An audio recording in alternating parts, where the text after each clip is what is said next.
Okay, so you're through to the Lounge Academics podcast. I'm your host, KJ. Do not forget to hit the notification bell to be notified of future episodes. Don't forget to subscribe and comment down below in the debate. Okay, without further ado, we have Chrystalle in the studio. Chrystalle Margallo, yeah? Yeah. Did I pronounce that right? Margallo. Margallo. Yeah. Sorry. But she's in the studio. Woo! Margallo. Is Filipino? Yeah, half Spanish, half Filipino. What? Yeah. I like it. So Crystal's up in the studio, everyone. And obviously, Chrystalle, you're the sabbatical officer for London Metropolitan University Student Union. Yeah. Right, representing right now. Yeah, so, I know you're doing an election right now, so busy times. Yes. You're going for presidency as well. Yes, I am. Yeah. I'm going for Dini's job. For Dini's job, what? Yeah. Loving that. So, tell me something. What does it take to how do you become a sabbatical officer for Student Union? What is that all about? You know what, for me, I'm not gonna lie, it was just run for this, Chrystalle. You know, they told me, run for this, you'll be good for this, but I didn't know exactly what the role was. So I was already part of the sports team. I was the captain of the basketball team for 2 years, and then I was just there chilling, doing my studies, doing my dissertation and all that. And then third year, they said, oh, run for elections, because the year before, Mark Bawansi, Florence and them lot, they ran for that, so they won, and then they were the office beforehand, and then there was Dini, and Dini was telling me, you need to run, you'll be really good for it. So I ended up going for it, and it's one of them jobs that you really gotta be talkative, and you want to know about people. You're genuinely interested in what people are going through. Yeah. So it's about people. It's about having an interest in people, and you have to proper. It's almost like a political position, like a term, isn't it? You have to proper you go for election. You gotta go and campaign. You're on. Man. So what's that like? That campaigning. What do you do? What does that entail? As part of that process. It's all about knowing what's going on in the university. Okay. What's going on in the students, especially in your school, because you're running for your school. So it's essentially going for social sciences and social professions. Now I'm from social sciences, and I studied diplomacy and international relations with Stephen Curtis. Yeah. So he's absolutely great. And there's only a few of us in the country who does the course, and they're really good. So after that, I just kind of got into knowing what students are telling me. So you have that information backing you up, and you gotta be good with data. You gotta be really into the details in a sense. Yeah. So when you talk about the diversity, the equality in the university, because we're the most diverse university in the UK. So you got to know them stats to change London things. Met is in the UK is the most one of them. But if you look at the stats, realistically, we have 69% BAME students and 142 different ethnicities. So that's a huge amount of different ethnicities in the uni. So we have different needs to other universities that Oxford, Cambridge, and all of those, different tiers. Of course. And in terms of, and with that, I guess there are unique needs as well, that goes with that for students that attend. And I guess as part of your role, do you have to be really aware of what those needs are, what students need and want within as part of the student union, and how do you go about finding out what they are? Well, we go around talking to students. Sometimes we do a few surveys, but it's all about qualitative data. Yeah. Because you need to know the answer to get to the root of the problem for you to be able to change it. So, for example, lecture capture. We're trying to find out now what are the issues in lecture capture. We're walking around asking students, are they being recorded, your lectures, as they should be, because we have a lot of commuter students. Not only that, we have a lot of we have 14% students that are disabled, and they have this dyslexia as well, all different types. So lecture capture is not just for revision, but also for helping with accessibility. Okay. And how well do you feel, is that a big issue for students in terms of lecturing? Are they feeling, what's the kind of findings for people? Lecture captures, it's an interesting one because people like to use it for revision. It's kind of like a safety net, but then there's also a mixed amount of people who use it for when they miss it, and they had to look back on their notes, and it's for exams and stuff like that. So it really depends, but it's a mix of answers at the moment. Okay, so a mix. So what's the kind of common issues? If you were to round up your top 5 or top 3 issues that you find that you hear commonly from students, what are the common kind of issues that come out that they want you to advocate for or support them with? Well, within my role, social sciences, social professions at schools, one of them is like having shared knowledge of, for example, equality and diversity. Okay. We've got social work, for example. They're talking about theories on people's lives, sociology in a sense. You know, you've got people who are not liberated. You've got people who are liberated. And for example, the whole policy within primary school, teaching them about same-sex families. Yeah. Like, that's a big issue itself. Some people are going, no, we don't want it. We don't want them teaching us about our kids being gay. Hold on, that's not what it's about. It's about teaching that there's different types of families. It's not always going to be like this, because that will shape our social change in the future. So the state is already getting involved, you know? So there's kind of like archaic attitudes, old school attitudes that are not shifting around how society is just diverse in many different ways, and some people have not caught up with that and aren't aware, particularly around that, and that's become maybe a sticking point. I think sometimes it's just like that in the world, really. You know? So definitely. And I know you're an activist and a bit of an agent for change as well. So normally becoming a sabbatical officer or going for student union, often there's a cause that you're passionate about, or causes that you're passionate about. So what would you say are your causes that you're passionate about? So for me, because I empathize a lot with students, and I've got to have my own motivation to be able to do my work to the highest productivity that I can. So I'd say like the LGBTQIA movement.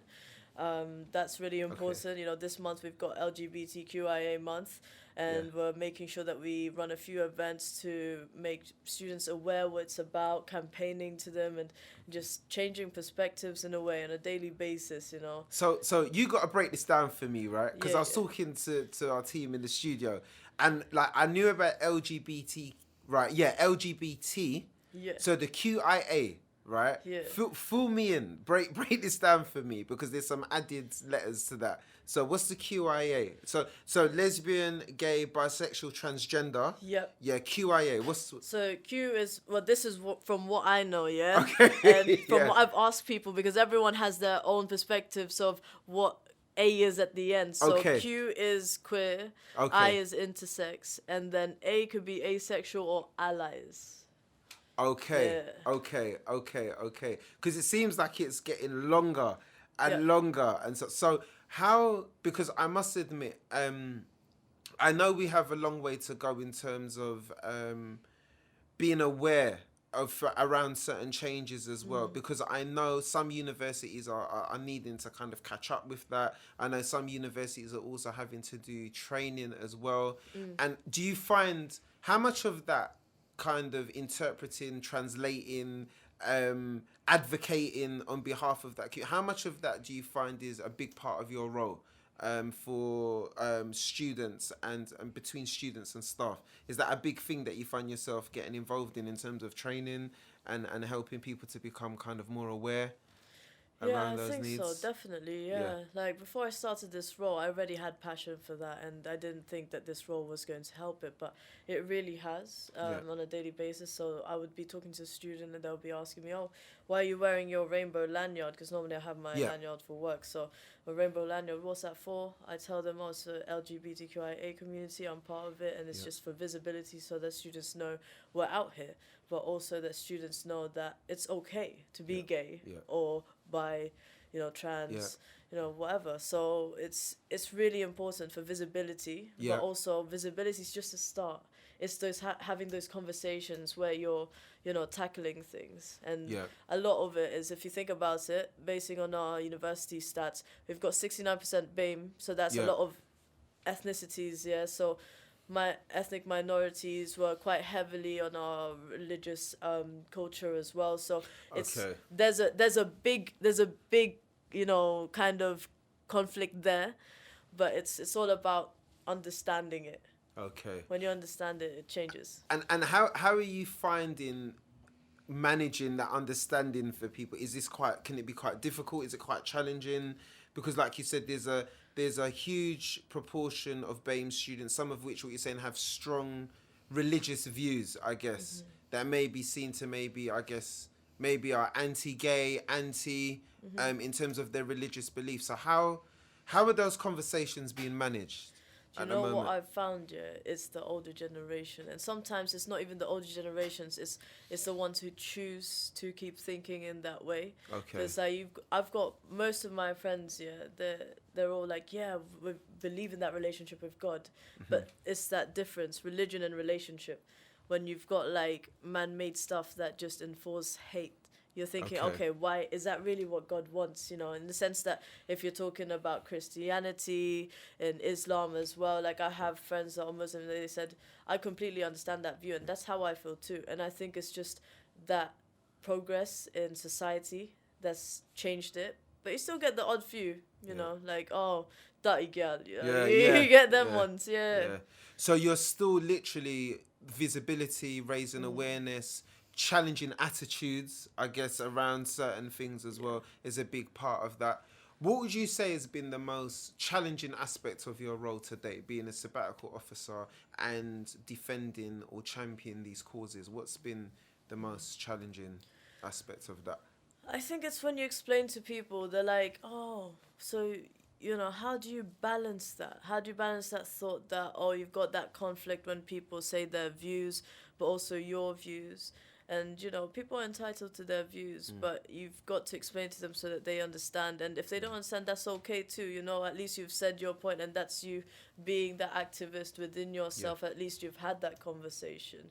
And it's one of those things that until you go deeper into it, you're not really going to touch the whole aspect of it. Like if you're talking about religion and LGBTQIA movement, because I did my dissertation. Yeah. It was a bit mad still, but. So what was so you did your dissertation around this. So what was that about then? What was your research or your dissertation about in regards to that? So it's just research. Why is it that there's countries that like society accepts it more, but it doesn't necessarily mean that the state has given provisions such as like equal marriage, you know, and stuff like that. But the society, they're all happy for it. So it's like an anomaly in a sense of different countries. Like, I know Ireland was the first one to decriminalize same-sex marriage. Yeah. But they're heavily religious. You know, there was a correlation between that throughout the years. So what's changing? Is it the curriculum? You know, is it what's changing through the state? And so it's kind of like finding out how to change perspectives through the state, but also through education. And it was interesting to see perspectives through different lenses of different ethnic minorities, because they're all not the same. Yeah. Definitely. There's always going to be grades, shades of grey, and there's going to be different opinions and views and complexities within that as well. So what do you think are the shifts then? Because in my opinion, from where I'm sitting and standing, the LGBTQIA movement seems to be a very powerful movement. From where I'm sitting, I've seen like but you may feel like, yeah, but Kev, bro, there's not been much progress. But from where I'm seeing, it seems to be becoming more visible. It's definitely out there. But what's your kind of opinion on that? My opinion, you know, in an educational environment, in academia, in the university, it's easy to forget it sometimes. When you don't encounter the situations.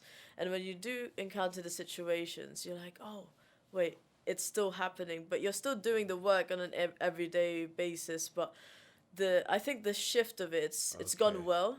It's gone well, but at the same time, it's being commercialized sometimes now. Like LGBTQIA months, you'll see a lot of businesses putting out their flags. Okay, are you carrying that on the whole year? Not to be a pessimist, but sometimes, you know, you kind of think... Is it for a time? Yeah. Is it just to get people in? And, you know, like Barclays changing their icon to that. Like, is it tokenism? And we've spoken about this quite a lot in, you know, outside about tokenistic nature, which also happens, you know, you've got the token Asian or the token, you know, black guy in this movie and all of those things. It's not just in uni, but it's also all around us as well. So has it become another tokenistic exercise, or has it become another, like a commercial endeavor? Like we have Valentine's Day or whatever and other things. Are people just trying to cash in on it in that regard? You get what I mean? And I think It's interesting you say that, because I know there's a lot, from a uni perspective, there's a lot happening, because I know there's a few events and screenings that are happening as well. Do you want to tell us a bit more about what's happening for LGBTQIA month? Yeah, it's a mouthful. It is. You've got to remember all of it, you know. When we were designing all our posters for all our events, we had to put all of it, of course. So I know the university screening a movie, you know, the Pride movie. Yeah. One of the activists there, the guy is friends with our vice chancellor, so he's coming in. Okay. And so he's showing the filming as well, like the actual original guy. Like, so it's really cool, and we're doing an open mic night on the 20th of February. Okay. And sexual health clinic drop-in as well in the university on the 11th. And the 21st, we're doing a drag cabaret show hosted by Terrell. So it's gonna be a lot of stuff going on in the month, and we're just campaigning as well, changing perspectives, bro. Yeah. I'm not saying it's commercialized, but the way that we have done it is, if you consult everyone and see what everyone wants, then you're actually making that change, because you're creating things that everyone has put into.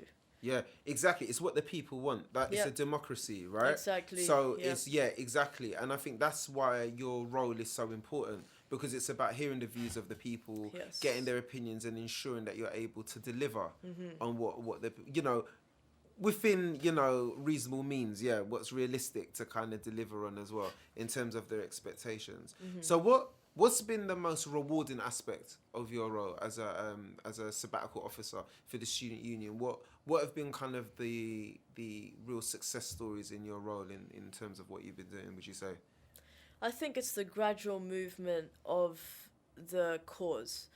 So there's a lot of things that are changing in the university right now because of a report that I wrote alongside the AQD, and it was for a review that we had in the university, and we passed it. So we had a lot of recommendations on how we could do better and what we could do better in the institution. And from that, the universities have made action plans to create a change in, say, for example, because we have so many students that want to change the curriculum into something that's more doable for them, that's like that's not just from the global north. So talking about decolonizing the curriculum, you want to take perspectives not just from the Western perspective, but the Eastern perspective. A lot of the things that we learn on a daily basis has already come from, say, the Middle East, from maths, things like that, you know. So we got to get more authors from the global south and studies like that. And one of the universities that's doing really good is SOAS. Yeah, and so we've had meetings there and consultations there as well, and consultations with students. So when you do that, so as part of the union, because I know you've got like the National Union for Students, and so are you very much, is that how you all connect nationally with other, so the sabbatical officers all kind of connect? Yeah, we all kind of know each other. You all know who you are. Yeah. So we go off in our conference, and then we go do our thing, and we just get involved with all of them, and we talk about all our passions. You get the ones that are really activists, you get the ones who are quite chill, and then you get the gist of how the thing is. But we do try to change a lot. Like for the voting this year, we had a thing from the president, Zamzam, was like, you need to make sure that you guys push the elections a lot so that students vote.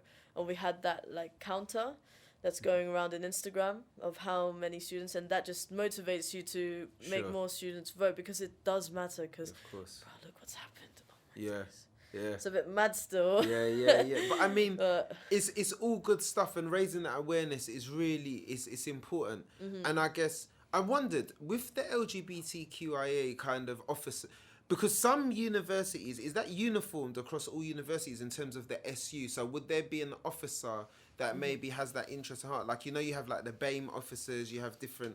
Are these kind of new roles and titles for SU at all? So for us, it is quite new.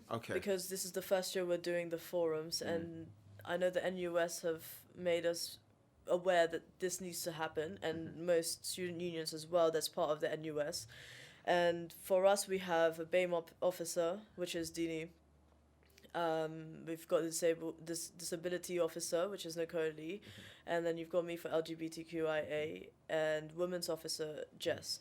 So it has to be like that, and we designate those roles during the start of the year because it's an every year election, so you're not guaranteed the place every year. Okay. And it just depends who is in that group, because you've got to be able to know the struggle to be able to understand everyone else as well. It just helps the research, because you can't represent something that you can't understand. Yeah, of course. Yeah. So, and it makes sense, obviously, if you're living it and you've got lived experiences. Of course.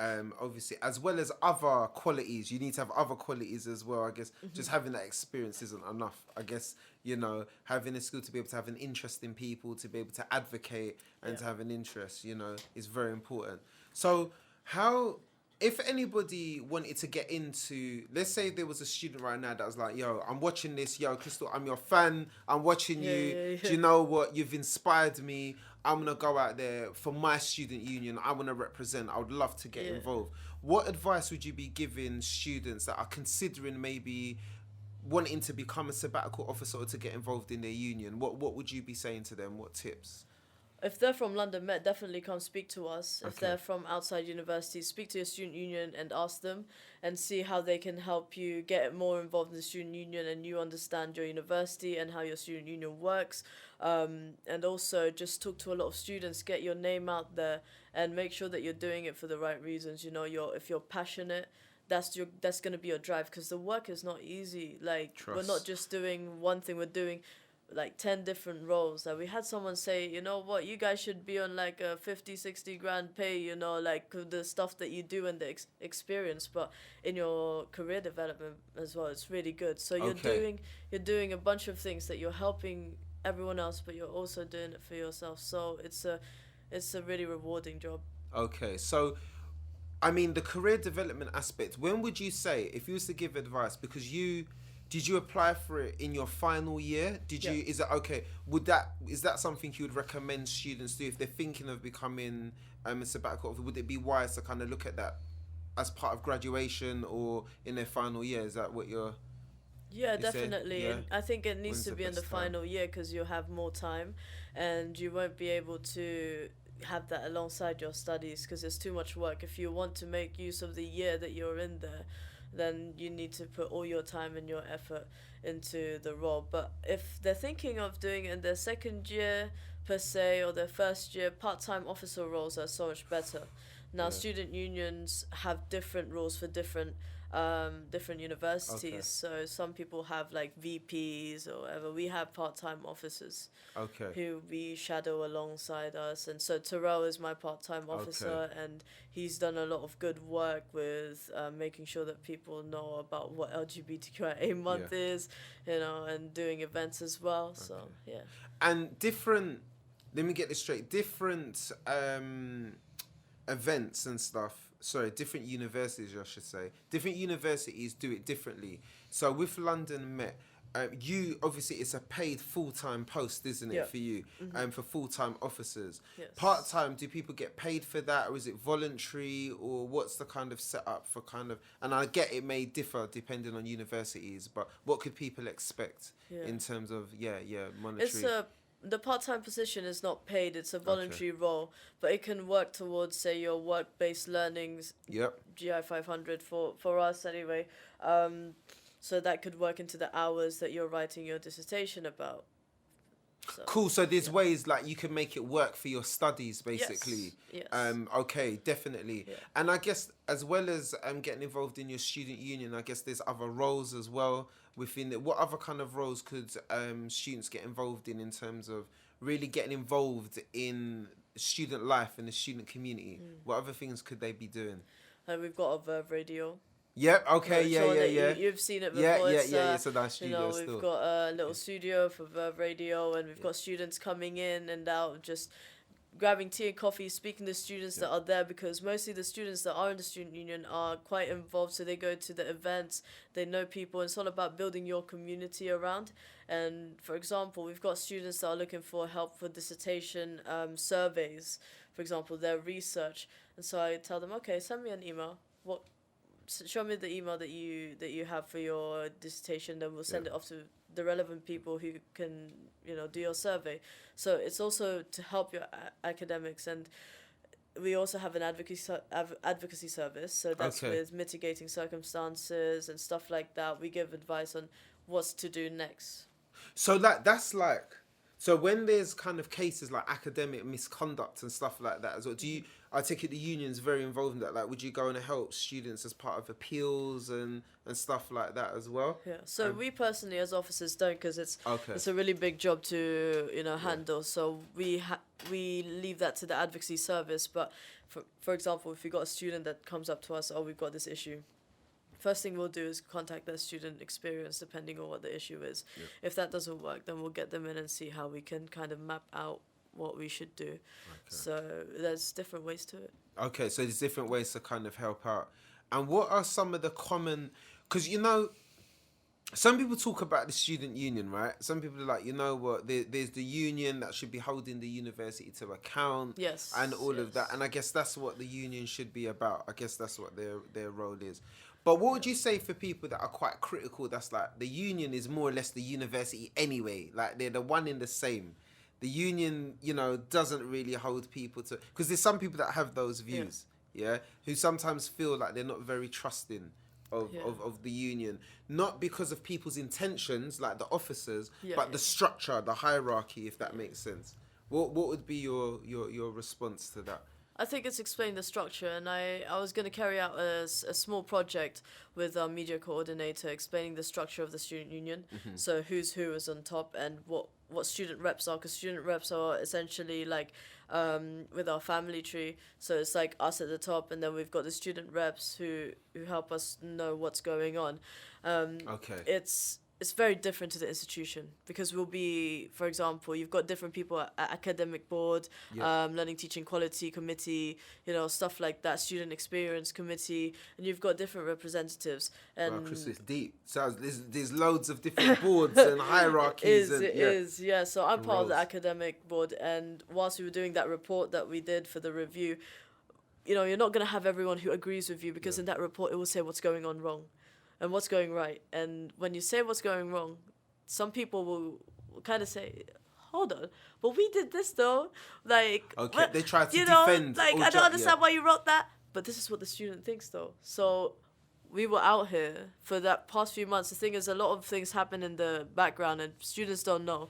There's some meetings where we'd be like, okay, no, this is what the students say.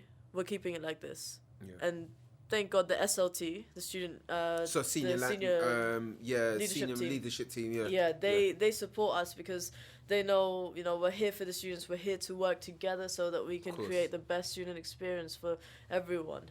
So we do hold them accountable, and we invite members of the SLT to the student council as well. Yeah, and I guess students will hold you to account as well. So if they feel that you're not really conveying their voice, or they don't feel heard, they're going to let you know about it. Exactly. As well as part of that process. Yeah. So there's been some stuff that's been happening at the moment in terms of, there's the whole Brexit thing. There's the whole movement around the degree awarding gap, which you kind of mentioned as well. Degree awarding so gap, I know that's something else that's been big on your agenda. Yeah. We actually had one of our earlier episodes, and we can cut to that. I'm sure we'll be playing it right now. We had an episode with one of our guests, Kezra Ali, who actually, back in the day, she went to London Met University, we were kind of talking about this whole thing around the degree awarding gap, and she was just like, no, really, does it exist? And, so we were having this discussion about it. But what is the actual issue around the degree awarding gap? What is this for people who don't know? Because I don't think it's very common for people.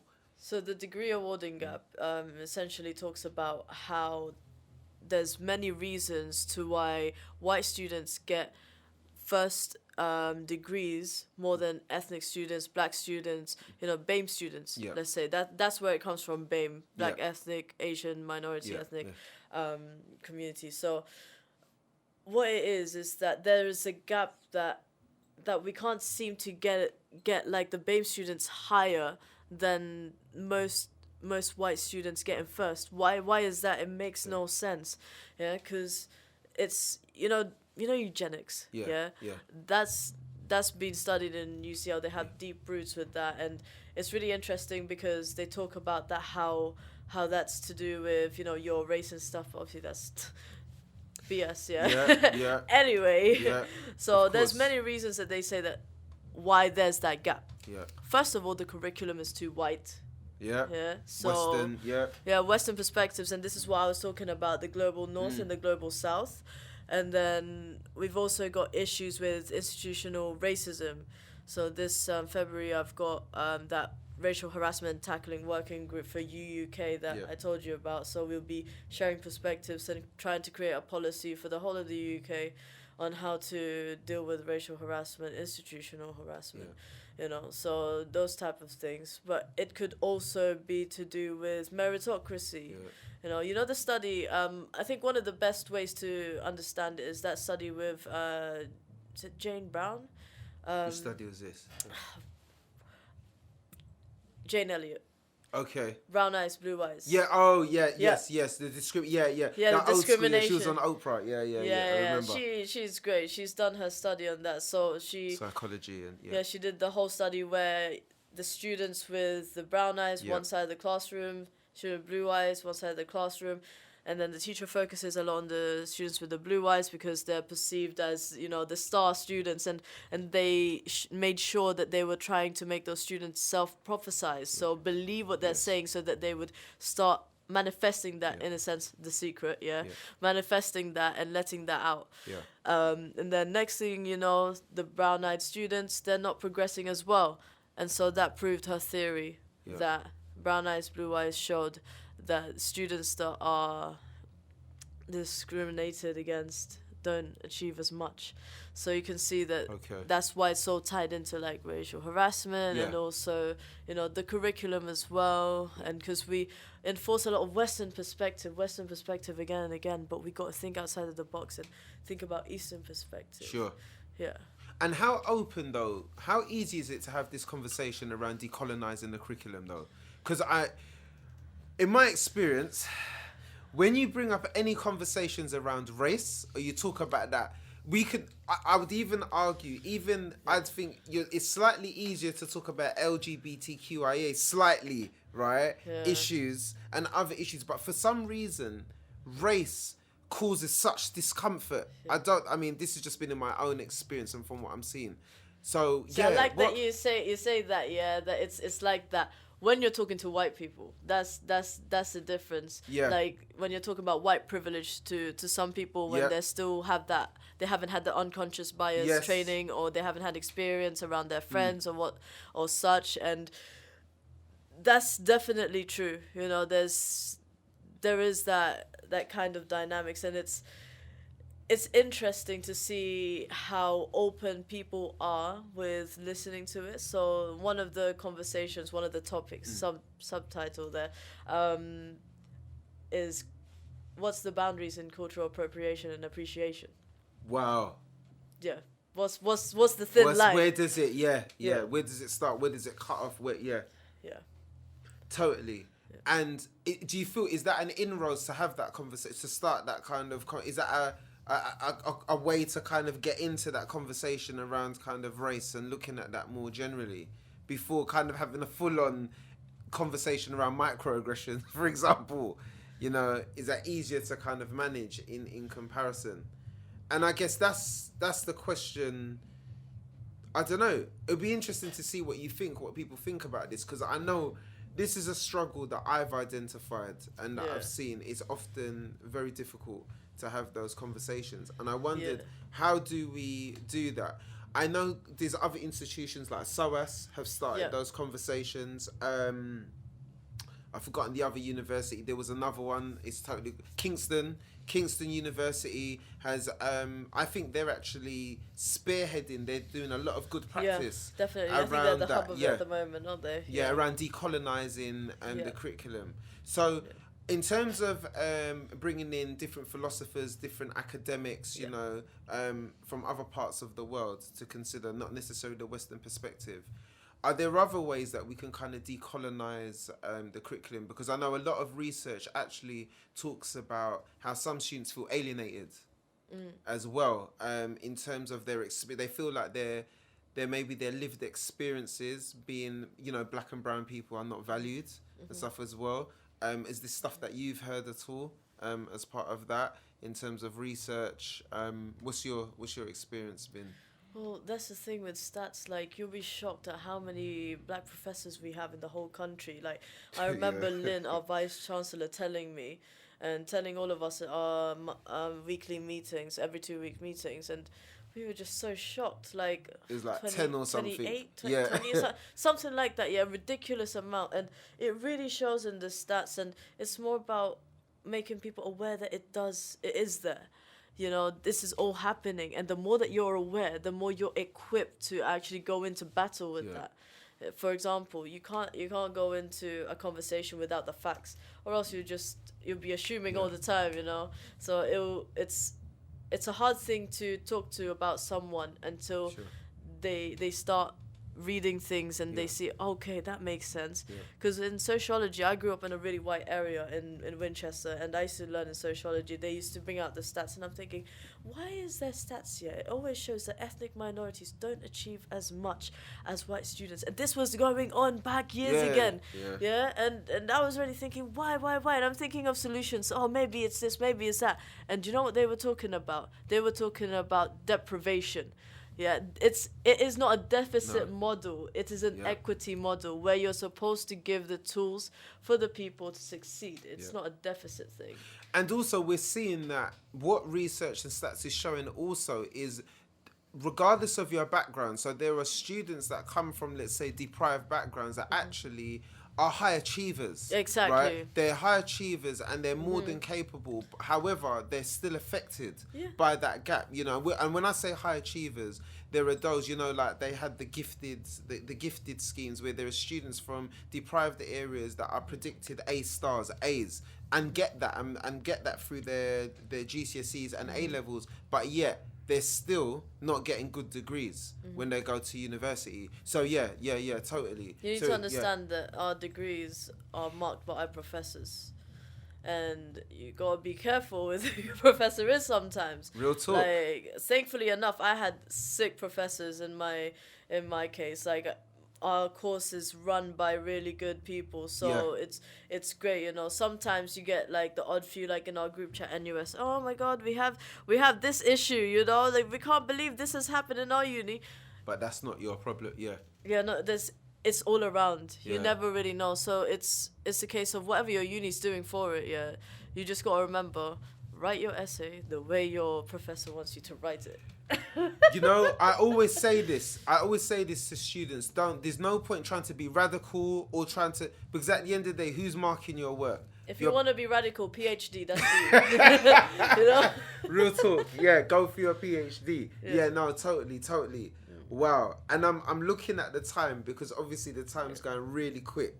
So it's a part of that time where often, Chrystalle, what we do is we ask our guests, right? If there's someone who could sit where you are, if there was someone who you feel should be a part of this conversation, have an intimate conversation in the lounge, if you could name 2 people that you'd recommend to sit where you are, who are they and why you would have them in?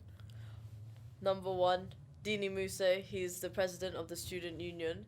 So he studied computer science in London Met, and he's still studying there as well, doing his master's. So big up to him. Terrell, my part-time officer, my friend, my G. He should be on the show because he's very on top of his liberated views as well. And he's great at what he does. He's trying to change perspective there one bit at a time. Cool, brilliant. I like it. Well, I like that. And I just want to say, we want to wish you the best of luck as well, because I know you're going for presidency as well. Yes, Chrystalle for president. So going for presidency, 2 terms. Do you get what I'm saying? Yes. But definitely, it's been great having you on. And also, thank you. In terms of socials, how can people get... So if people want to follow you and they want to be a part of the journey, they want to follow your cause and stuff, how can people follow you? So on Instagram, my that username is Tallechrys. So it's my name backwards. It's TALLECHRYS.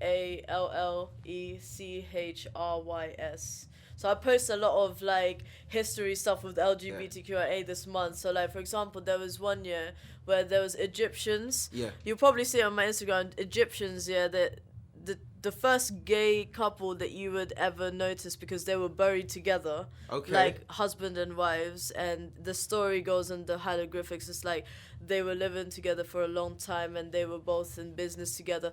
It's crazy. You just read Serious. it. Yeah, just follow your page and check it out, basically. Trust. Okay, cool. Yeah. And anything in terms of LGBTQIA month, any next, what's the first event happening at London Met, or anything that people can come to and be a part of? I know you've got the screenings, but what's if there's something that you want to direct people to, what would that be coming up? So therefore the open mic night. Okay. So that's going to be really good. We've got a great band of guys coming in and they can play anything. Okay. Absolutely great. And I've been working with Q. I don't know if you've met him. He used to go to London Met as well. So he does a lot of events and stuff. So he's gonna have the band over, and we're just gonna do a few things and that. Yeah. The cabaret show. Yeah. With Terrell. So Terrell's hosting that. So yeah. So there'll be a lot happening. Stay tuned. Yeah. 20th, 21st. Yeah. Yeah. Brilliant. So Chrystalle, thank you. It's been emotional. It's been great. Thank you for being on. Thank you. Yeah, it's been all good. It's been all good. And as you know, if you've liked what you've seen, obviously you need to subscribe. If you've not commented, you need to comment now. Tell us, give us our feedback on the conversation. Don't forget to hit the notification bell. And this has been Lounge Academics. Signing off, KJ, Chrystalle, we're gone.